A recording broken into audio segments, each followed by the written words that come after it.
Alien نے زمین پر آ کر ایک ننھے بچے زین سے دوستی کی۔ وہ دونوں روز ملتے، کھیلتے اور کہانیاں سنتے۔ ایلین اپنی کہکشاں کی باتیں سناتا اور زین زمین کے کھیل سکھاتا۔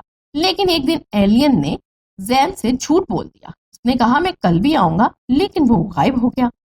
زین روز پارک میں آتا مگر ایلین نہ آیا۔ ایک ہفتہ گزر گیا۔ زین اداس ہو گیا اور سوچنے لگا کیا ایلین صرف مذاق کر رہا تھا۔ آخر ایک دن ایلین واپس آیا۔ اس نے شرمندگی سے کہا مجھے اپنے سیارے واپس جانا پڑا، مگر میں نے تمہیں بتایا نہیں، میں ڈر گیا تھا کہ تم ناراض نہ ہو جاؤ۔ زین نے گہری سانس لی اور بولا مجھے دکھ ہوا، لیکن سچ یہ ہے کہ سچی دوستی میں معاف کرنا بھی شامل ہوتا ہے۔ ایلین نے وعدہ کیا کہ اب وہ کبھی جھوٹ نہیں بولے گا۔ زین نے مسکرا کر کہا دوستی صرف ساتھ کھیلنے کا نام نہیں بلکہ سچ بولنے اور اعتماد رکھنے کا بھی نام ہے۔